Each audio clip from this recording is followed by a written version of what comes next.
and then the printing will be done by Medi-Cal also as a pocket guide. And CAPG has decided to print the same algorithm, but with minor modification, and printing it up in their annual conference and distributing it, which is occurring in San Diego this month.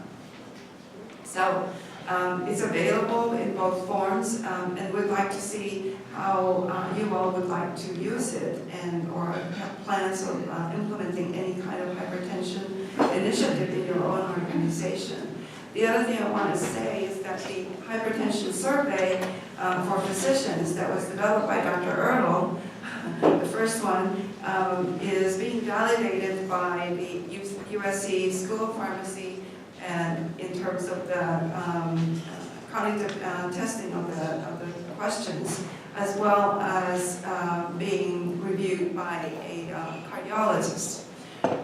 So once it's done, which we hope would be done this week, will be implemented, I think, by starting IPA as well as health physician and anybody else who would like to implement it. And CAPG is planning to make it more available across the state as well as all their members, not just within California, but outside of California as well. So at this point, I think we would like to have a little reaction from you as to what you all think of all these things that have been developed, and how you can use it or not. If I can get a show of hands as to whether you want to use the algorithm in your organization, that would be great. Can we see that? Yeah. Okay. For those who are not planning to do it, do you have other initiatives or interventions that you're planning to do in regards to hypertension? Could I hear what you're planning to do? Well, our clinical services department is putting together a very similar document. Sitting here today, we were talking, I want to marry the two up against each other to understand what differences exist. I doubt they are material, but I want to do that. Walking in today, I can't give you that information, but I'd be more than happy to follow up with the right people. That'd be great. Okay. And just to say, there are a variety of different algorithms. We're not saying this is the only one, but this one's based on the JNC8, and we know for sure that new evidence has come out since then. And when I was on my recent vacation, I did review another algorithm from the International Society of Hypertension and American Society for Hypertension. So there are a number of other algorithms, and I think it would be helpful for us to hear back which ones you are using, which ones you prefer, if it's not this one, so that we can make sure we've looked at all of them. So, just one comment. Remember when we heard from Gunderson, I think I can talk about stuff. I heard from Gunderson, they didn't agree with the change in the over 60 to the 150 over 90.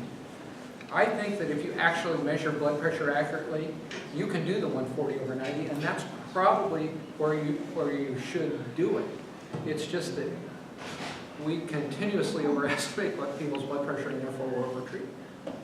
So I think that, and I think the International Society is 140 over 90. It is. Right. And so we've kept a little, like, that's our little controversy. We've got our little stars in there so that if there are differences, which if you remember the Gunderson one didn't have anything about race, didn't have anything about different, using different antihypertensives by race. And so we really wanted to make sure that we called that out with a little asterisk. And, you know, for our population in California, I think we do want to be aware of that. And I see somebody's got a question. Yes, I'm going to ask a question. I've been told that heat can also make your blood pressure rise. Let's say you're on your way to your doctor's office, even though it's hot outside like today, you have your air conditioner, you still get there, you only walk a few feet from your car to your door, and you know you always have really good blood pressure that's around 120, 125, you get upstairs and it's over 140.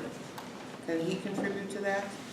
I think there's so many things that can contribute to the change in the way our blood pressure is reading. And we have another piece that's not on this algorithm that actually goes through, like, what does sodium contribute, what does, smoking contribute, like Dr. Ertle's talking about, there's variety, position, which arm, so there's so many things like that. And I think that one of the issues is we don't always remember how much change those things can provide. Is it 5 millimeters of mercury? Is it 10 millimeters of mercury? So I think a little card like that for the physicians and the MAs, that reminds them if it's caffeine, this is how much it could add. If it's nicotine, this is how much it could add, So having something like that, I think, would also be useful to providers. It's just not part of this little 2-page. Or even as a patient, that's.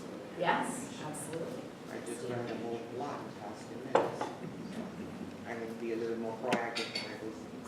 Good. You say, I want my feet on the floor. So when you go to the beach, go to the cool beach. I know that. The cool beach with your feet on the floor. With your feet on the floor. Just to follow up on what she was saying, that is something that's priority to organizations like ours that focus on farm workers, because we have seen that farm workers that are in the heat, that especially with heat illness and workers that have died. The result afterwards say he died of a heart stroke, or he died of this and that, but where they were at the time, 3-digit degree, weather, and no shade, and so this is something that we're really following up, including the governor. Right now, he is about to pass new regs on heat. And this was one of the issues. And basics like availability of water when people are working on hot days. So, are there any other organizations who can tell us what they're doing in regards to hypertension?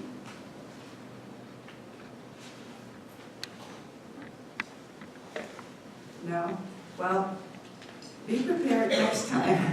I know we raised this question for you, and be prepared next time when you come around to tell us a little bit about what you're doing with regards to hypertension from your organization's perspective. Because I know there are many different organizations here, and from a public health perspective, from a Medi-Cal perspective, I know Medi-Cal's doing something about hypertension. From social service organization, or from your perspective, what can you do with regards to controlling high blood pressure? That would be great. Thank you. Thank you.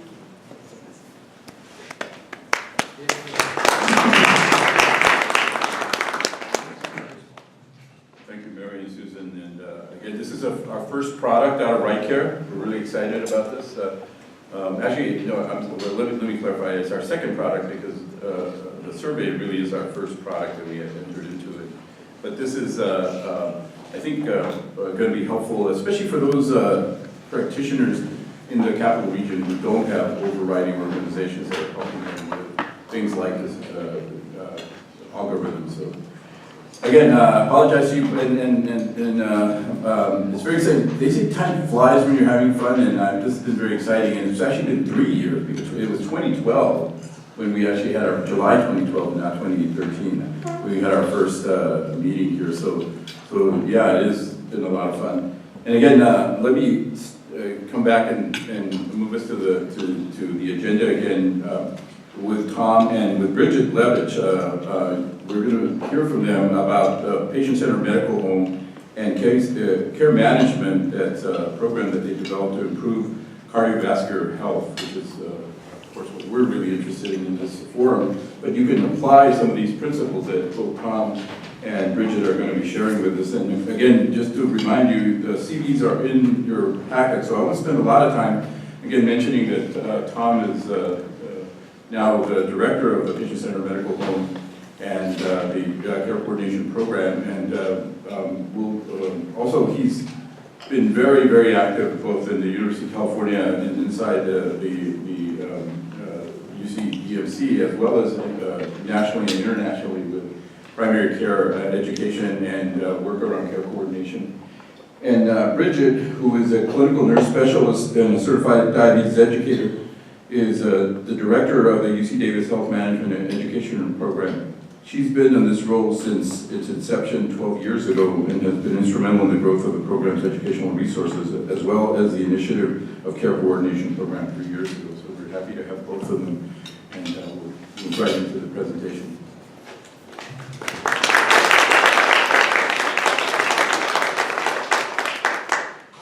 Okay, we're going to do a tag team presentation. First, I just want to say, Bridget and I met and started our work through Robert Wood Johnson grant, and it was connected to teaching better ways of doing chronic care for chronic diseases. And I think that, if you ever want to really energize yourself, when you teach somebody how to do something, you get better at it yourself. So I think that that is where our roots were with this, and we were fortunate enough to have it grow over time and get support from the health system. So that's how we got to doing what we're doing now. And I have to sort of share, Alan, when he was talking at the beginning, was saying that one of his main responsibilities is to promote fantasies. And I think that, what I would say is that every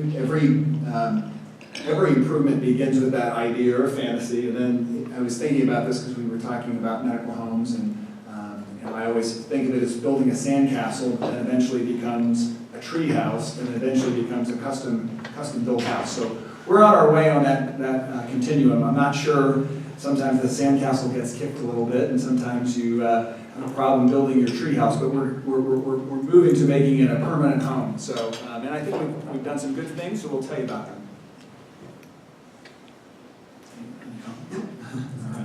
Okay, so we're going to share with you the overview of how the patient-centered medical home works at UC Davis. We're going to talk about the role of self-management in that. We're going to talk about some of the features of the things that we've developed that are, I think, pretty unique, and then share some of the preliminary effectiveness of what we're doing. So in July of last year, we finished our submission to NCQA, actually about 3 months before July, and it was quite a long endeavor to put together the things that NCQA wants to see that you're doing in your practice. And it's about not just submitting your policies and procedures, but it's audits of the work that you've done through charts. And it's pretty extensive to substantiate that you give organized, proactive care. And currently in our medical homes, we've got 153,000 patients at UC Davis. And we're the first UC system to get recognition across all of our primary care offices. And it's, I think one of the great parts about it is that when we have lots of students, residents, nursing students, the learners that come through, I think it's a challenge. They make it harder sometimes because every year a new batch comes in who hasn't seen what you're doing, and you have to help them learn. And, but I think it's also one of the great things about putting folks out in the community that can understand what you can do with a good primary care office. So I was looking for better schematics in this, and by no means that I want to make care manager out to be a stick figure, but I could not. But the pictures that they had of nurses were terrible, so I didn't want to insult anyone who's a nurse in the room, so we used a stick figure, but I used that in the best way. So the traditional people kind of think of medical home. Sometimes they just think of exactly, what does that mean? Well, there's a team in the office that we call our enhanced care team that includes the primary care physician, an LVN, a MOSC, which is the medical office staff clerk. Each of our offices has a registered dietitian that works for some of the time in that office, and a pharmacist. And the idea of that care team is to help provide the needs that the patient has at any given time. And the foundation of that is certainly the connections that we get through our electronic medical record and data. And I was talking with Alan earlier, sometimes putting data in is easier than getting it out, so we spent a lot of our time trying to work on that. And the support of our leadership from the institution for making sure that we have all the team members and that we do get the leverage to get data out of our electronic record. Some of the things that we're going to spend a little more time talking about today is the role that care managers have played in our program in helping people in the medical neighborhood. The idea that our patients will work with their primary care doctors and team in the office, but oftentimes they'll work in other parts of the system, and having those be connected is really important for creating good outcomes and being patient-centered. So I wanted to kind of structure the talk by the things that NCQA looks for in their recognitions, including self-management support, good new ways to provide patient access, the use of evidence-based guidelines, as was just discussed, tracking and coordinating care through the medical neighborhood, and finally population management. So we can talk about, and we'll give you some examples of how each of those give us an opportunity to improve cardiovascular outcomes. So, nice to be here. I'm going to talk about some of the specifics around this particular program, Health Management and Education. Health Management and Education is a program that is staffed by I'm going to focus on the education part first. The educator team is 5 registered nurses, 2 registered dietitians, 2 health educators, and out of that staff, we have 3 certified diabetes educators are included in there.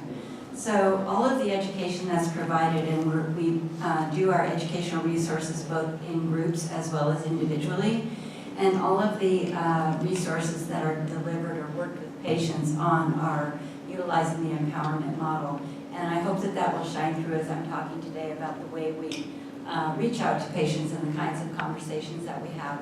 None of the educational resources use didactic education. It's all much more patient-centered and what the patient comes in ready to talk about. So the multidisciplinary team, we have designed different educational resources to focus on lots of different comorbidities. And what we know is that many of our patients, in fact, I would almost be brave enough to say 90% of the patients that we work with don't have one diagnosis. Who has one diagnosis anymore?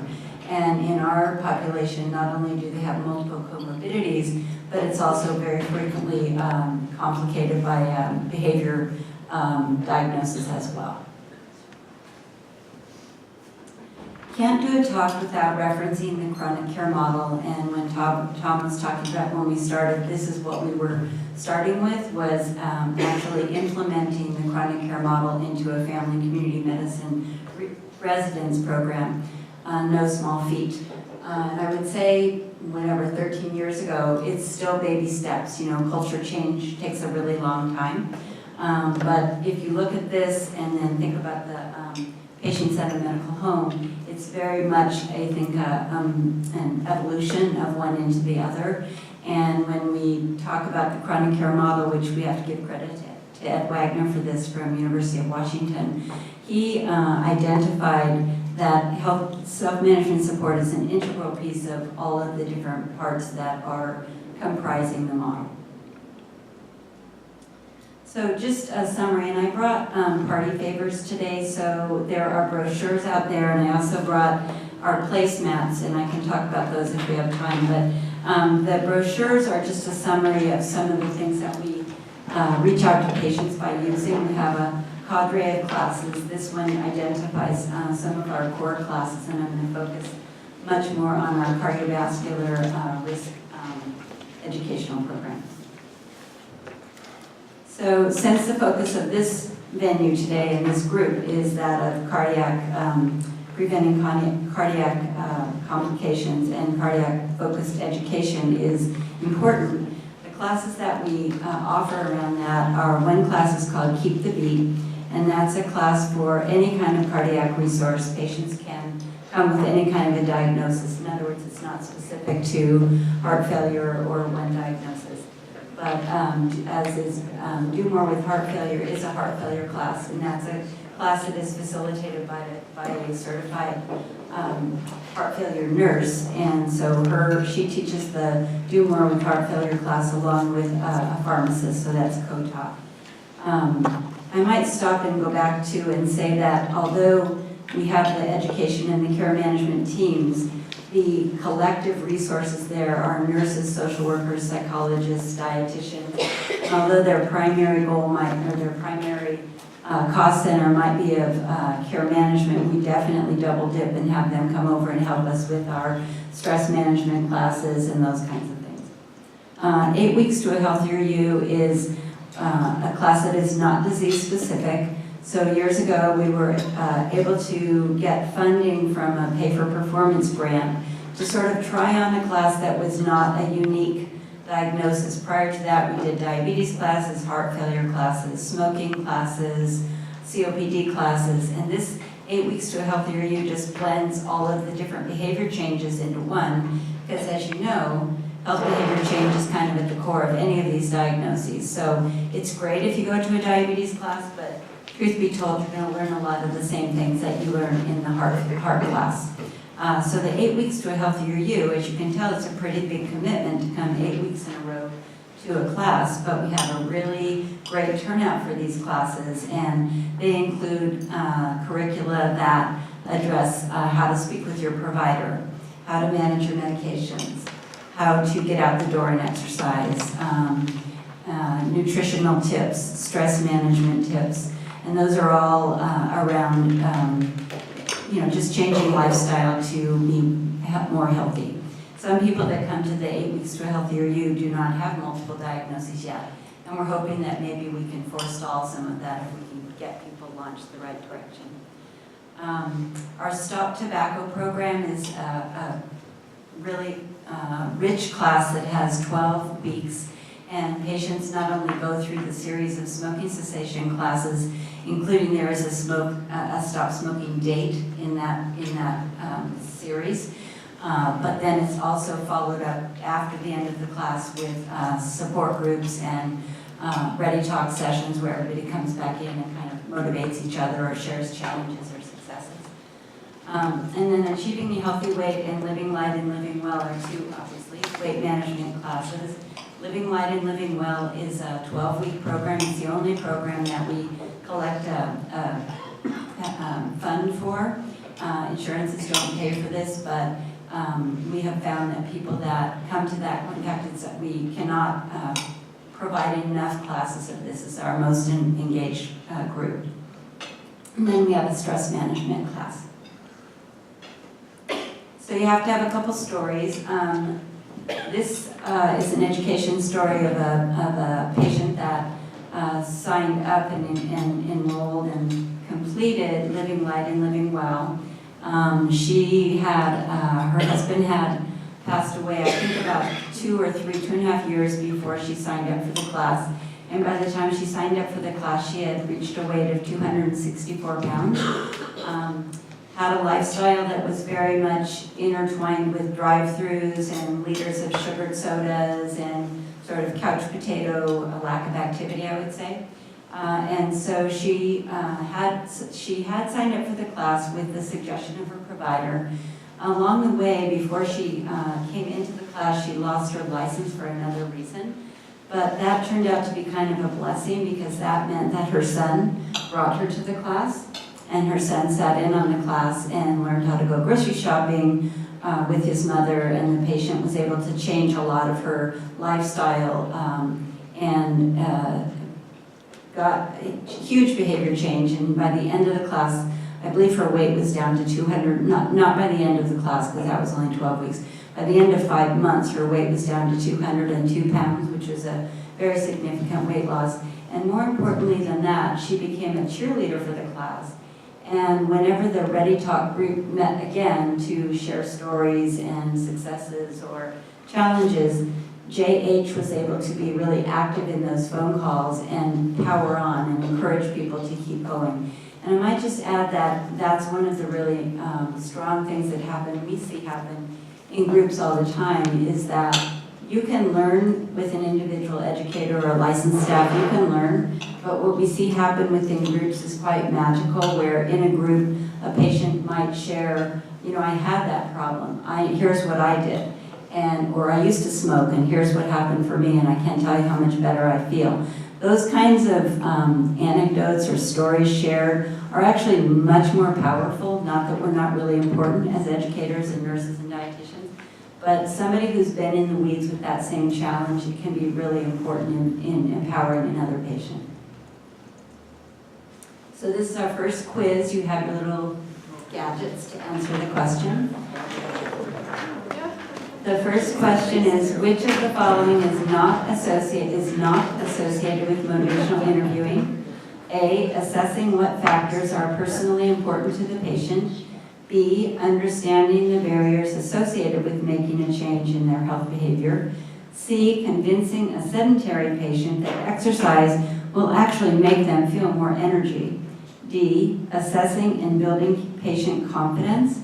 Or E, helping the patient set a realistic goal. So you can weigh in on that. You ready? Okay, wow, talking to the choir, right? So yeah, obviously, and we know, it sounds like these are all, C is of course it's important, but as I hinted a minute ago, we don't try to convince, because how does it work when someone tries to convince you of something? You really should exercise. Oh, thanks so much. I didn't know that. So what works better is to meet the patient where they are. What are challenges around exercise for you? So these are, so I guess we don't need to go on now, but just briefly, here are the steps. Assessing importance, assessing confidence. If either of these are too low, then it's an opportunity to discuss barriers, like what gets in the way. That's a challenge, what gets in the way. Give information, but allow the patient to set the goal. And if you give a patient a goal, there's a wonderful colleague of ours, Debbie Ward from the Bay Area Regional School of Nursing, who did a video years ago called Dancing, Not Wrestling. And if you're giving information and telling a patient what to do, you may end up wrestling with that patient rather than what's going to work, what might not work. That's dancing. So I always like that metaphor. And then creating a specific action plan, writing it down, and then revisiting it. We're lucky enough that in some of our resources, patients come back to a second session. And what we ideally like to do on our best days is to say, last time we met, you were going to try walking to the mailbox. How's that working for you? Because then that is really powerful for providers to do as well, and that's why we're working really hard to get our action plans into the electronic record so that Dr. Balsbach can say, oh, I see you worked in the class on walking to the mailbox. And then that just makes like a really nice connect the dots. What we've learned over time is that the world we live in today uses technology, shocking, right? And that we've done some focus groups with our patients to kind of check in like what would make this education more useful for them. And what we hear often is, I want to have more electronic access. So having learned that, we've done a couple of things. One is that on our MyChart, which is our secure electronic medical record messaging portal, that our patients can check in with their providers or actually any of their healthcare team. And we were able to put in a button on the next page that says Ask the Diabetes Educator. And I'm sorry I don't have that actual page, but that there are several buttons that you can click. So when the one that says Ask the Diabetes Educator, you can actually go in and ask a specific question. I have to say that we were really thoughtful when we put this on to give a lot of other places for a patient to go before they asked us a question like what's a normal blood sugar. We have a lot of resources that the patient can go into first, and if they can't get what they need, then they're invited to submit a question. And my staff goes in every day and looks at questions, and we respond to those questions. The other thing that we have is our Emmy videos, and Emmy is a company out of Chicago that University of California has a contract with. And when it first started, we used to use it primarily for pre-op videos, but now on our website, we have a lot of different videos that are available to patients. The other thing that we have, so these are non-proprietary, anybody can go on and mess around with these videos or look at our website, but the other thing that we do is we give our care managers access as being a care Emmy manager. So that means that when the care manager is talking to a patient, they can ask the patient, I see that your experience, maybe let's just say it's nutrition. So you have questions about your nutrition? I'm going to suggest you watch a video, an Emmy video on diabetes and nutrition. Hello. Welcome to Emmy. Before I begin, please make sure your sound is turned up so you can hear me. Do you hear me? So this is Emmy. We love Emmy. Great. Now, let me just get everything ready for you. It'll just take a minute. There are Emmy videos for hypertension, diabetes, depression, COPD, and smoking on our website. Apart from that, there are about 300 Now, Emmy just to make videos. sure we're all I'm just in the letting right you know what place, the you're here to hypertension learn looks more about like. hypertension, also called high blood pressure. Is this correct?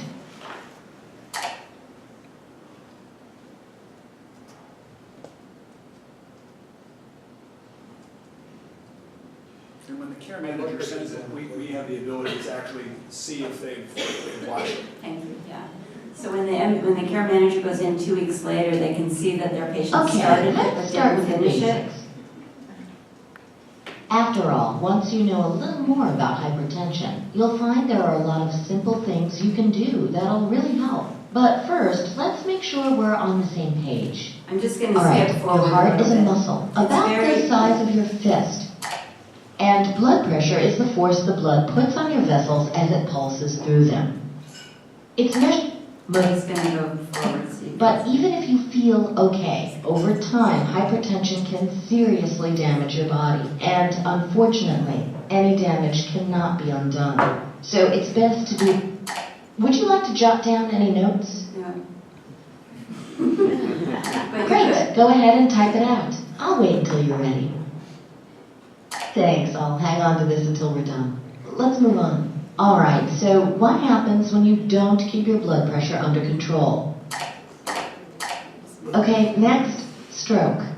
You already You get know the gist of hypertension it, right? can We're not damage going to go blood through the vessels whole in thing, heart. but I wanted you to The same see thing goes that for the vessels in your brain. Emmy is a nice adjunct to us, and if a patient is at home and has an assigned video, or they just go on the website, they can go on and watch an Emmy video when they're feeling ready. And we also have our UC Davis logo on the end for educational resources they can sign up. Excuse me. Are these available in other languages besides English? Yes, only Spanish so far. Yeah, we've talked about that, and I know they have them for Spanish, so as we go forward, yeah, fingers crossed. And they're available online, actually. Yeah. Anybody can get them through the UC Davis website, Healthy Living. Healthy Living at UC Davis, yeah. Okay. How do you monitor the uses of this video or the effectiveness of it? How do you evaluate that?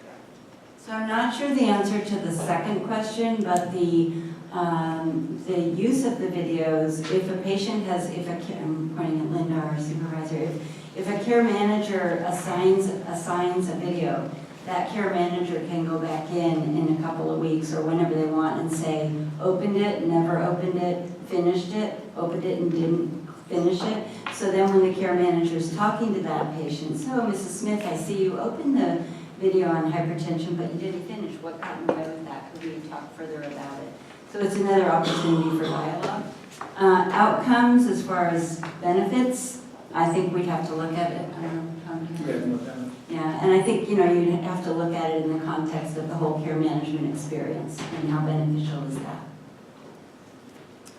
So I'm going to go and talk about one of the other aspects of the patient-centered medical home is the use of guidelines. I think one of the big challenges for every group is how to shift the culture towards using guidelines or shared standards or shared practices, as was mentioned earlier. And I think that this does involve culture change. And I think that ways that you can